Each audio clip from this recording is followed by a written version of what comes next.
Вітаю, товариство! В одному з минулих випусків ми копалися в історії житла звичайних козаків та селян.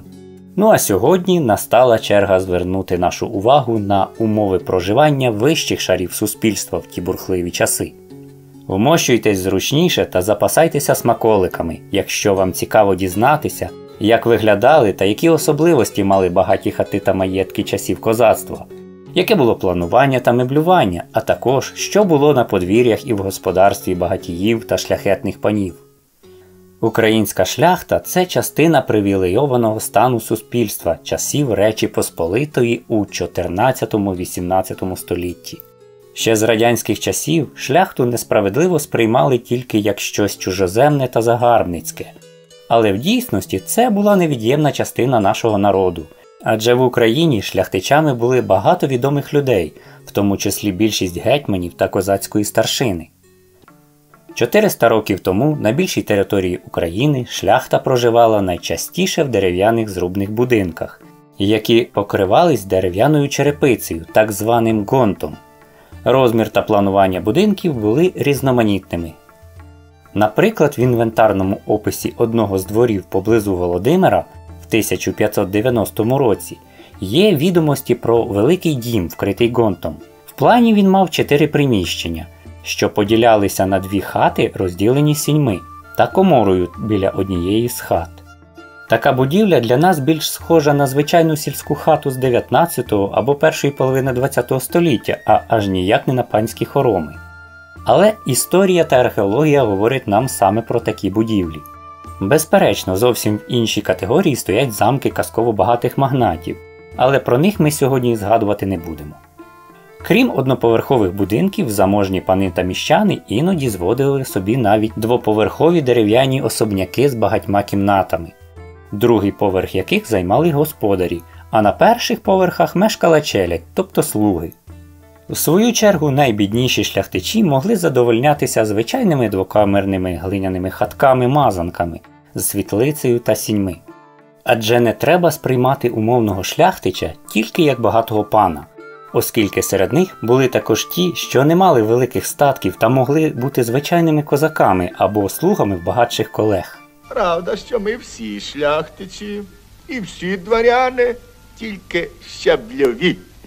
Одно слово – голопуза шляхта. Тому варто сказати, що не було якогось чіткого розділення по зовнішньому вигляду житла між простолюдинами і шляхтичами, рядовими козаками і старшиною. Все залежало в більшій мірі від багатства господаря, а не від його титула. Щодо матеріалів для зведення садиби, то тут були свої особливості. Наприклад, в Європі з тих часів залишилося багато різноманітних кам'яних будинків, що належали багатіям, але в Україні такого не зустрінеш, і ось чому. На відміну від західноєвропейських аристократів, українські рідко будували собі кам'яні житла. Навіть у Києві їх почали зводити лише в кінці 17 століття. Хоча ще у 16-му міщанські кам'яниці вже були у Луцьку, Олиці та інших містах заходу України. А от всі інші заможні пани, що жили близько від Дикого поля, вкладали свої кошти частіше в рухоме майно, а не дороге кам'яне будівництво. Тому що розкішна кам'яниця часто могла стати жертвою чергового козацького повстання чи татарського набігу. Тож при загрозі нападу вони могли сильно не перейматися за дерев'яний будинок, та при небезпеці швидко завантажити всі свої скарби на вози і вивезти в безпечні місця, а пізніше знову швидко відбудувати хороми.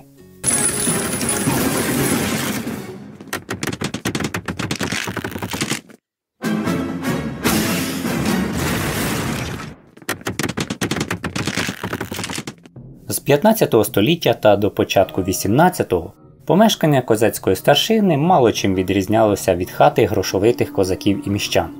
Як засвідчують джерела, народна основа житла служила базою і для житла багатих людей.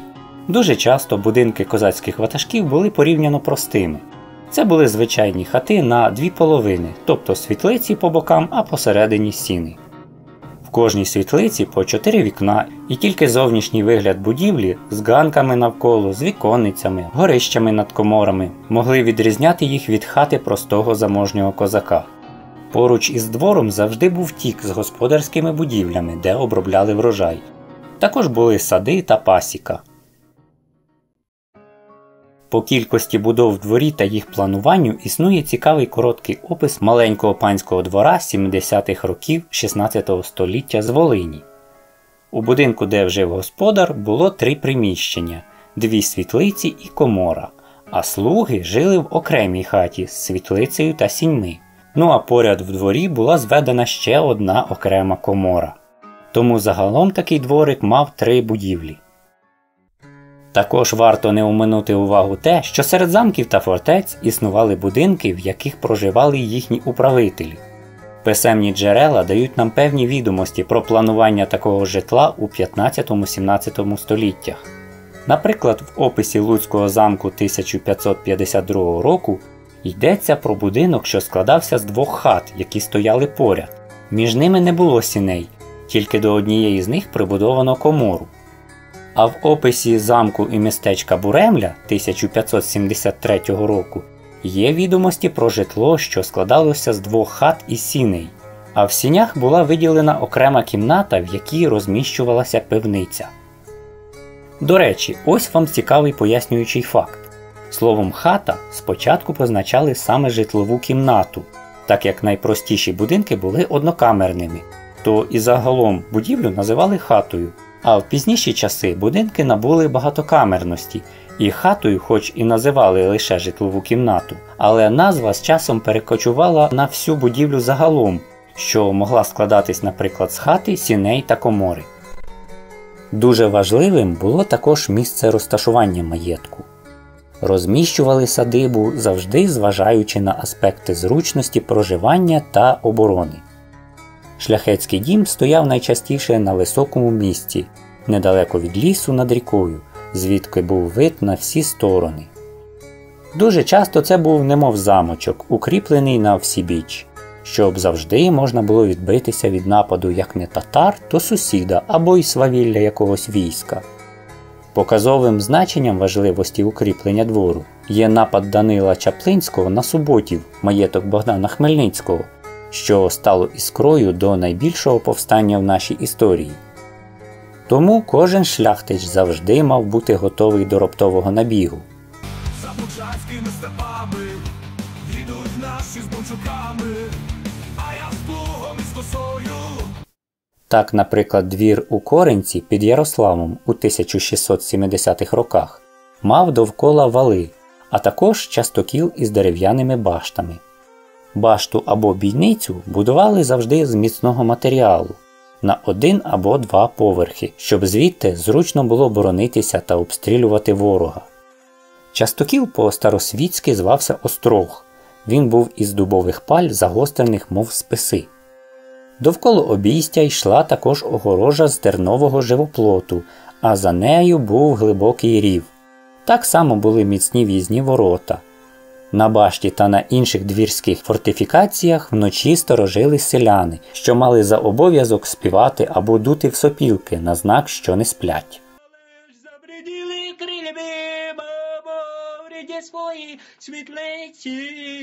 Про внутрішній інтер'єр помешкань в 15-17 столітті маємо дуже скупі відомості. В описах замки Скали та Смотрича говориться про побілку світлиць і печей, а у житлах, що опалювалися по-чорному, жили слуги. Тобто панське житло було білим та охайним, на відміну від селянського, яке дуже часто було курним. Ці відомості вказують на іноді неправильне розуміння опису жител, залишених іноземними мандрівниками, які відвідували Україну в різні часи. Наприклад, шведський дипломат Конрад Гільдебранд, який подорожував Україною в 1656-57 роках, писав, що в хаті селянина стояла велика піч, де пекли й варили, а зверху на ній, на овечих шкурах, спали діти та челядь, а господар з господиною на підвищеному тапчані. З такої розповіді можна припустити, що іноземні мандрівники, найчастіше описуючи хату селян, в дійсності описували житла дрібної шляхти, так як важко собі уявити селянина, який має слуг, та до хати якого завітав проїздом іноземний посол. На додачу до таких розповідей існують і інші, що змальовують житла деяких бідних селян, які проживали в курних хатах разом з худобою. Але такі описи не прийнято популяризувати, бо вони не викликатимуть відчуття гордості за предків. Звісно, багато хто закидає мене гнилими помідорами та буде розповідати, що це все неправда. І наші предки всі були заможні, розумні та красиві. Втім, увімкнувши здоровий глузд, можна зрозуміти, що в пізньому середньовіччі життя у всіх країнах було зовсім не медовим. Проте не будемо знову відхилятися від теми. А тепер перейдемо до житла шляхтичів середнього достатку. Такі маєтки мали приблизно таке планування та вигляд. До будинків входили через ганок до просторих сіней, що були прикрашені мисливськими трофеями. Тут часто під час весіль, гостин та більших свят гості спали покотом. З сіней вели двері на одну сторону до панських покоїв, а на другу до челядної частини. Кімнат було багато. Столова, світлиця, спальні, дитячі й комірки. Є відомості, що у домах козацької старшини стіни прикрашали килимами або так званими тапетами, тобто шпалерами з узористої матерії різних кольорів. В деяких дворах деякі кімнати використовували взимку, а деякі влітку. Хату пани освітлювали свічками. Були звичайні свічки, різнобарвні та позолочені. Свічники були простенькі, різьблені, а також мосяжні, бронзові, а іноді навіть срібні. Внутрішній інтер'єр кімнат в шляхетській хаті спочатку був порівняно простим і став розкішним лише у XVIII столітті. Наприклад, поруч із звичайними липовими чи дубовими столами з'являються вишукані столики, як, приміром, у гетьмана Ханенка згадується столик чорний кам'яний і столик круглий на однім стовпчику. Поряд із звичайними лавами й ослонами вже є стільці з поручем та табуретки, які оббиті шкірою або різнобарвними матеріями. У столовій поруч з традиційними мисниками почали використовувати шафи-буфети. Далі у спальні зустрічаємо ширму, так званий іспанський мур, такий був у Підскарбія Марковича. А у Ханенка можемо побачити матрас з сукном зеленим покритий. Є і кабінетець із дзеркалом, і ковдри з дорогої жовтої матерії. Укривало шовкове. Обов'язковим атрибутом стін кожного православного шляхтича були ікони. Але окрім образів, по стінах заможних будинків розвішували також різні картини. Найчастіше це були портрети осіб із родини власника, деколи портрети гетьманів, найпопулярнішими були Хмельницький та Полуботок. Такими портретами господар хотів прирівняти себе до знаменитих людей, а іноді вигадувалися навіть історії про родинні зв'язки, щоб перебільшити свій статус перед гостями. Мій прапрапрадід та був стражником таможенного скарбу, і на його бумагах підписаний сам суперінтендент Себастьян Падлєвський О. Також іноді на стіні можна було побачити навіть годинник. Такий був у гетьмана Ханенка, що на той час було доволі коштовною річчю. Яскравим прикладом житла найбагатших шляхтичів є загальний опис резиденції гетьмана Данили Апостола в Глухові першої половини XVIII століття. Двір був обведений дерев'яною огорожею і невеликими насипними валами. При головних воротах стояли вартові. До самого гетьманського будинку вів ганок з точеними стовпами. Далі широкі сіни з великим коменом. Із сіней направо вели двері до кімнат, де засідала генеральна канцелярія. Тут стояли довгі столи й лави, вкриті килимами. Наліво з сіней були помешкання самого гетьмана, що складалися з 10 кімнат.